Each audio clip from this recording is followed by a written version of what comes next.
Today we're going to be talking about macroeconomics. We've looked at economics from the small business side. We've looked at how it works globally with economic systems. But now we're going to look at trade between nations and how we are a globally interconnected world.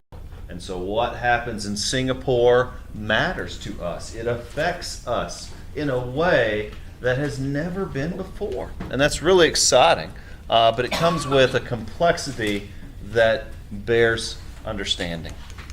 And so this is all based around the idea that the exchange of goods and services help create economic interdependence among people in different places and different countries. And that word interdependence is going to be key to understanding a lot of what we're talking about. In terms that you'll see, protectionism, conservation, refugee, and acid rain. You know, the idea that once more we are little Henderson County tucked away in the mountains of Western Carolina in our little remote rural utopia, but we are part of this giant, complex, global world. And so the question I want us to think about is, to what degree are we dependent on other countries? You know, in our bell ringer, we were just looking at all the stuff we have that came from somewhere, right? Whether it's an iPhone that came from China, or this little clicker that I'm using that came from China, or flowers from Cuba, fruit from tropical countries. We need other places. And the cool thing is, they need us. And so that provides us with a degree of stability that didn't exist in previous generations. So once more, global interdependence. This means that if we were to go to war with everybody, which, you know, hope that never happens, that would be bad. Not just because we might lose, but also it would be bad economically. Because we need these other places. We need their goods. We need their services and their resources. So, global economic interdependence means that all countries depend on other countries. There is no one country that is entirely self-sufficient. You know, in the feudal era of Western Europe, once upon a time, each little manor, the castle, and the villages surrounding it were independent. They didn't need other people. They didn't trust other people. Other people carried axes and tried to kill them and steal things from them. They didn't trust the outside world. They were self-sufficient. Well, that's a rather inefficient system, because opening up the world to trade allows for specialization in an unprecedented way. You can afford an iPhone because they make them in China super cheap, because we couldn't afford to make them super cheap here. Ergo, we buy them from China. You can have roses in the winter because they can come from tropical countries. I can eat beautiful, huge blueberries in April, when really they don't harvest here until October. All because we are globally interconnected. Global trade can be a great thing, and it is generally, but it can also have some downsides. But first, the good news. Businesses can make more money. Let's say you want to open up a bicycle shop. Yay, you're going to sell bikes. That's amazing. Well, you're probably going to be a retailer. You're probably going to be selling bikes that other people have made. But when you start thinking about where do those materials come from? Well, most bikes are made out of aluminum. That aluminum is going to be sourced globally. Why? Because it's cheaper. Sure, there's aluminum plants. There's Alcoa in Tennessee. They mine aluminum straight out of the ground, but you're probably sourcing it globally. Why? Because it's cheaper. Ergo, that means you can charge less for the bike. That means people are more likely to buy said product. I mean, businesses can make more money. Competition can create a better selection of lower-priced products. Yesterday, I walked into a bike shop. I need new tires. I looked at the tires they had for sale, and I walked out. They're expensive. I was like, I don't have $150 to buy on 2 tires. Are you kidding me, for a mountain bike? So what did I do? Like any other selfish consumer, I hopped online, found a better deal, and tried to, as politely as possible and awkwardly as possible, I said, they're cheaper on this place. And I walked out. Why? Because competition. Yeah, it's business. They didn't get my money. The cheaper product is going to get my money. That is through competition, which globalization makes more of. Competition may also force some businesses to close. Now, I love the Hub Bike Shop. I think they're great people. They're good to work with. It's a giant outdoor store when you're going into Pisgah Forest. I'm a fan. Well, I'm not going to buy their tires because I'm getting them cheaper elsewhere. Well, the good news is I still buy lots of other stuff there. I still get my bike fixed there all the time. They're probably going to put the tires on for me and do all the work. If I never bought anything from there, and if they were so expensive no one ever bought anything from there, well, they'd go out of business. Because you see, if no one shopped at these local bike shops and everyone were buying everything online, well, local stores would go out of business. And globalization can be a hindrance to some local businesses because it forces businesses to compete globally, which can actually lead to a backlash. And this backlash is called protectionism. Protectionism is the policy of trade restrictions to protect domestic industries. Now, when you hear the president talk of threats to start a trade war, this is the theory that he's working off of. Protectionism, meaning these global markets are hurting American businesses. Let's fix that by closing those global markets. So what would the natural response be to that type of philosophy? Well, let's just cut off global markets. Let's just say we won't buy any Chinese products. Well, then where's your iPhone going to come from? Where's my little cooker going to come from? All of that stuff. It becomes far more expensive. So protectionism is one response. But the reality is, over 2/3 of our oil alone come from other countries. Not to mention all of the stuff. If I used to have students get up and do the little tag game. Okay, look at your neighbor's tag. Where was their shirt made? And generally it's somewhere random all over the world. Again, look up the podcast for the world's cheapest t-shirt. They're coming from places you've often never heard of because they are extremely poor countries. Because once more, we're looking at the bottom line. Because when I walk into Walmart as a true cheapskate and I'm looking at t-shirts and I'm going, whoa, $20, Amazon's $5. Come on. I'm going to go buy the $5 one. Why not? So this means that we have to maintain good relations with the countries that we do business with. That's a good thing, folks. That's a really good thing. Why would we go to war with Saudi Arabia? Did you know that's where the 9/11 terrorists came from, Saudi Arabia? But guess who we didn't go to war with? Hint, hint. Saudi Arabia. Why? Because that's where we get our oil. That'd be dumb. So who did we go to war with instead? Afghanistan, which, to be fair, they were trained in Afghanistan. And to be fair, the local tribe there did support the perpetrators of the terrorist action.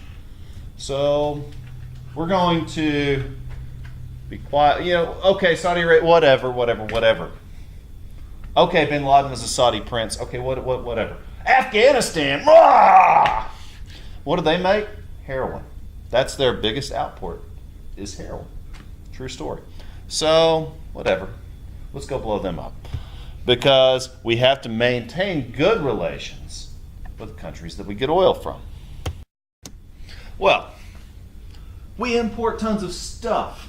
We do have some manufacturing in the United States, but a lot of our materials are sourced from elsewhere. A lot of the rubber in your shoes comes from India or even Brazil. Why? Because rubber grows on trees. It's a sap of a tree that goes through a process called vulcanization, and I'm not making that up, and then it becomes the rubber in your shoes. But it comes from different places around the world. Why? Because it's a tropical plant. You might get some to grow on the southern tip of Florida, but not enough to make all the rubber for your shoes. And so if we didn't get it from somewhere else, it would become stupid expensive. So let's get it from India, from Brazil, where it grows in huge plantations. And we slap it together and call it Made in America. But remember, the raw materials are being sourced from elsewhere, and it makes perfect sense. Okay, what do we export? Anything? Do we make stuff? Yes, we make stuff. We export computers. Less so even than when this was made. We export the technology, however. I mean, Silicon Valley in California is coming up with the new iPhone whatever that's going to bring your puppy back to life or something like that. I mean, it's going to be amazing, I'm sure. Well, that technology is going to come right from here. Some American engineer, someday Leah Thompson's going to go and be an engineer for Apple and make the new iPhone, super duper, whatever. So technology, we export. Certainly telecommunications equipment. Once more, the latest and greatest phone will be developed maybe here. Not only here. Does anybody know where Samsung. Where's Samsung's headquarters? Anybody Android fans? Which, by the way, this company, the company Samsung, is one of the largest companies in this country. Is it China? Close. South Korea. Yeah, Samsung is one of the leading companies in South Korea. They are essentially part of a huge chunk of the economy of that nation. And then finally, farm machinery. If you ever find yourself in Iowa, I don't know why, but you might, say you're going on a luxurious skiing vacation and you wind up in the wrong place. So you got the wrong plane tickets and you are now in Iowa. Well, congratulations. Take a tour of the John Deere factory. It is the largest farm equipment factory in the United States. They can make a tractor the size of this classroom every day. They roll out one of those suckers all the time. These giant tractors, they can just make these suckers like hotcakes. So once more, we export those all over the world. Okay, so what does this mean? Well, did you know that we make more food than we need? Our farms are so efficient, our production is so well organized that we have too much food. It's weird, right? We still have hungry people in our country, but we have too much food. So what does that mean? Well, that means we sell it to other places. Because guess what? There are other places that don't have the farms that we do, and they have to import our food. The same with our weapons, our medicine. But what are the policies on this? Well, number one, the United States favors free trade. Free trade. That means that your iPhone coming from China shouldn't cost any extra just because it's coming from China. The kayak that I just bought that I obsessed about until I bought it, that I've been bugging their headquarters in Rosenheim, Germany about. I can obsess about it easily because of the internet. I can communicate directly with the manufacturer, which is pretty cool. And then I can buy that said kayak for the same price that they're paying over there. Now I had to do a little bit of conversion. Their website has it in euros. I was like, okay, what does that mean in dollars? Did the simple little conversion. And bottom line, I'm paying the same price they are. That's incredible when you think about it, right? It was made 15,000 miles from here. And even with shipping and the complexities of dealing with multiple parties, I'm still paying the same price as some little German walking through Deutschland, going up to the factory and buying said product. That's an amazing reality that we live in where that can happen. And that's partly due to these free trade policies. Of course, Germany is one of the leading members of the European Union. That means that their prices are part of the euro. That means that they work together as part of a Western European confederation to cooperate on economic matters. It doesn't mean they're one giant country, but it does mean that they do some really neat things together. And then finally, what about the North American Free Trade Agreement? In American history, you guys do an essay about NAFTA. That is where in the 1990s we linked the economies of Canada, Mexico, and the United States, so that if you have a business and you would prefer your business to operate in, say, Oaxaca in Mexico, great. You don't have to pay any extra taxes. You can move that business down to Oaxaca and you can operate and you can hire people and you can sell your products to the United States and there's no extra fee. Let's say you'd rather be in Whistler in British Columbia in Canada. Beautiful place. I've always wanted to go there. It's top 10 on my bucket list. Guess what? There's nothing stopping you. Go set up your business. You can ship. Your market could be entirely in Iowa. That could be your market. But guess what? Through a little internet magic and some shipping, you could go be a ski bum and run your business. Pretty sweet, right? There's nothing stopping you thanks to NAFTA. So, I guess these free trade agreements, what do they mean for you? Again, global trade is extremely complex. I'm just hitting the surface here with you guys. So next, I want to look at some global issues that this creates. Sounds all wonderful in theory, that even with this complex scheme of shipping and freight and trade and policies, that I can still buy this kayak for the same price as said guy in Germany. But it does create some problems. One of the criticisms of the capitalist system is that it leads to inequality. It does. I have to be honest with you. Because here's the reality. You guys going to our wonderful community college. You're hopefully going to transfer to a great university or do whatever with your life and do amazing things. But we are already at a disadvantage. Because say, for example, said billionaire's son is going to start out in a much better place socially, in a much better place financially. And so you're going to be naturally at a disadvantage. You're going to have to work harder than that person to make it in the world. Well, guess what? That is one of the inherent struggles in a free market system. But guess what? It works the same globally. Even on the large scale, nations like ours are wealthy. They are industrialized. We have an abundance of natural resources. Guys, if you want water, think of how amazing this is. If you want fresh, clean, filtered water, what do you have to do? Go to the landfill. Walk 20 feet that way. You have fresh, clean, cold, filtered drinking water. That's a luxury in many nations. It is. But yet we take it for granted. We have an abundance of resources. We have large industries.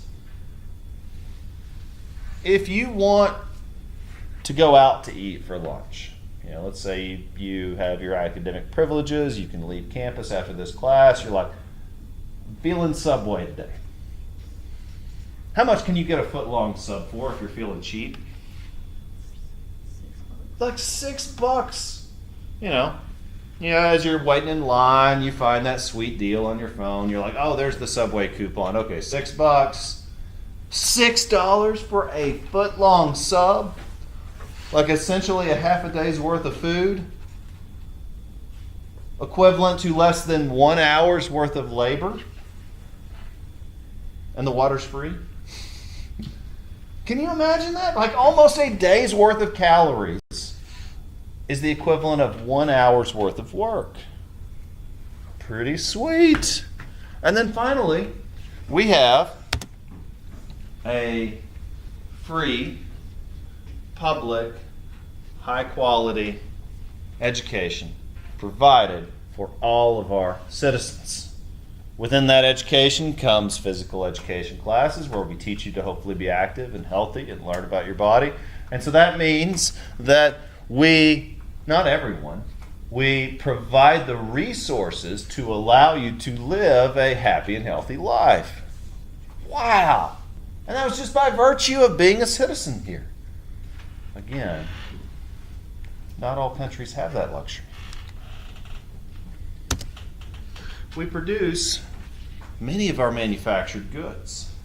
Yes, the global scheme, especially when it comes to raw materials, but you can find lucrative jobs, be they in construction, home or retail, be they in manufacturing. Some days when I'm grumpy, I'm starting to look for like, hey, what else is there? And there are lots of jobs out there where you can make a decent living. But guess what? Most of these wealthy countries are in the northern hemisphere. The developing countries are very poor generally. Why? Why? Well, okay, part of it is the history of imperialism, but we can't blame it all on the slave trade. Much of it has to do with just a lack of natural resources. Some of these countries are so small, they don't have the wealth of natural resources that we do. Some of them are incapable of producing enough food to sustain their country. We have the opposite problem. We make too much food. But imagine a country like Sudan, where most of its country is desert, where water is scarce, where food is hard to come by, and where just surviving day to day would require most of the day's worth of effort. Where meanwhile, you can work for an hour flipping burgers and you can afford all the food you need for the day. How crazy is that? Most of these countries are what we call single export countries, meaning that they only make one thing to enough abundance that they can sell it to other nations. That puts them in a really tough position. You see, big companies make lots and lots of money. Why? Because they diversify. Let's say Google's line of Pixel phones goes, well, don't worry, right? Google still has the most popular search engine in the world. They're going to be fine. I mean, these phones, that entire factory could blow up and they will be fine. They're diversified. That makes them successful.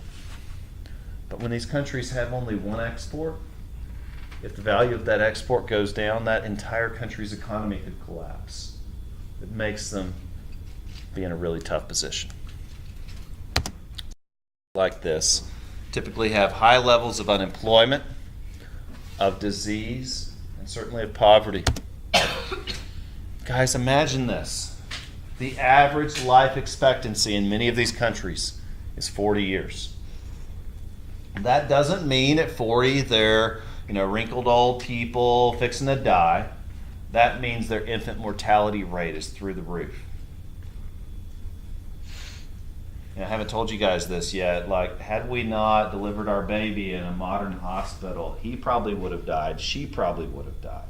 There were some complications. We had to have an emergency C-section. The baby had to be resuscitated after he was pulled out, and it was terrifying. I'll never forget that look of like watching my baby be brought back to life. And that wouldn't have been possible without modern medicine. But guess what? Had we delivered in Sudan, they'd both be dead. Now here's the thing, like home birth is a wonderful thing, great. Yeah, if that's what you want to do it. And most of you would probably be fine.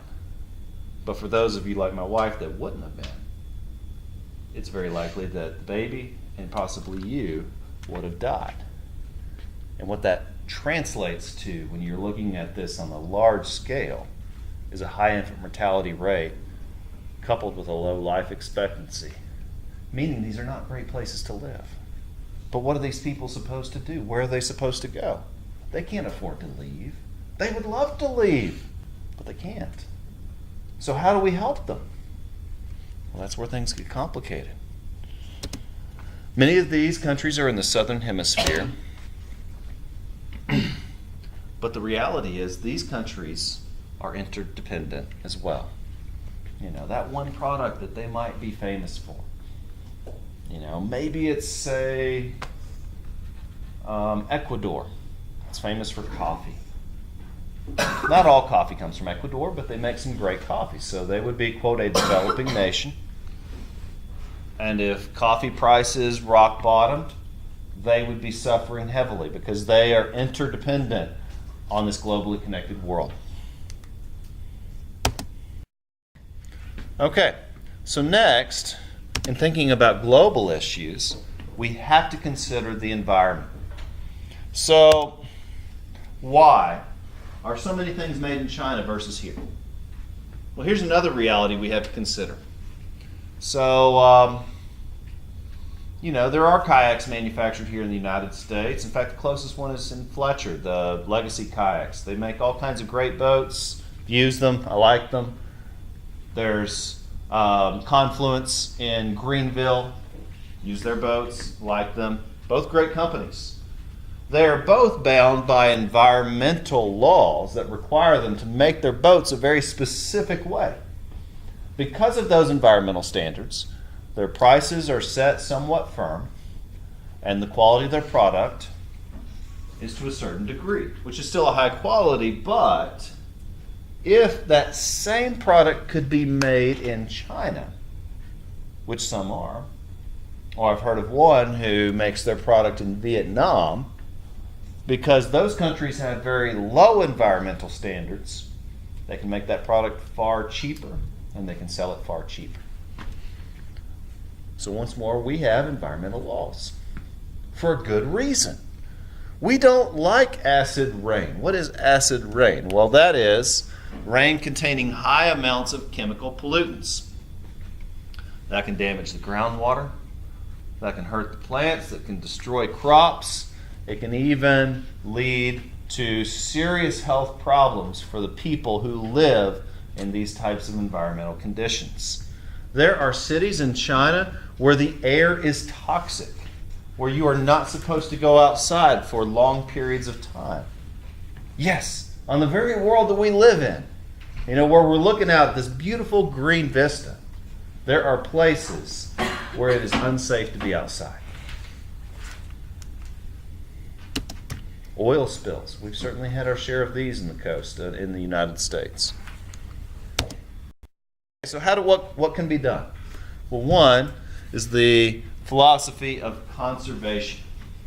Even we can be a part of this. That is the careful preservation and protection of natural resources. The 3 R's are very simple but important. We can reduce what we use. We can reuse things, whatever they may be. And we can certainly recycle. And all of that is made very easy for us. Of course, there is some debate over conservation. Some argue that it can slow economic growth, that making things in an environmentally sustainable way could be potentially harmful for the environment. Well, the good news there is that technology has often kept up to keep the prices of environmentally conscious products affordable. But the trouble is, these poor nations can't always compete. Okay. Issues. I mentioned that Afghanistan was famous for producing the world's largest opium exports. Opium is the derivative of heroin, yes. It's kind of the root substance. And that's what they're known for. Well, guess what? That hasn't changed. Even though the United States is there, it's not like we're burning all the poppy fields. It's still there. International drug trafficking is still a global problem with no simple solution. Even in our modern world, we are still victim to natural catastrophes. The town I grew up in was destroyed by a tornado about 6 years ago. It's been rebuilt. Many of the structures were destroyed. Many of the people were displaced. And that's in Tennessee. Quaint little mountain community just like ours, affected by a natural catastrophe. Immigration. What are those Sudanese people supposed to do? If I lived there, the main thing I would want to do is get the heck out of there. There are people living in unsafe places all around the world wanting to move to better places. And that's a whole debate about immigration. There are even refugee crises. I don't know how familiar you are with the Syrian civil war going on right now, but a refugee is a person who willingly leaves his or her home to escape an unsafe situation. It could be a famine. Yes, maybe the people in Sudan are starving to such a degree that many of them needed to leave, like the Irish potato famine in the mid-1800s that led to a mass migration of Irish people here to the United States. Maybe it's the Syrian civil war, where you could just be walking to school someday and be blown up by a suicide bomber. No one wants to live in that type of world, so those people are trying to get out by the millions. Or other types of disasters. People can be refugees for various reasons.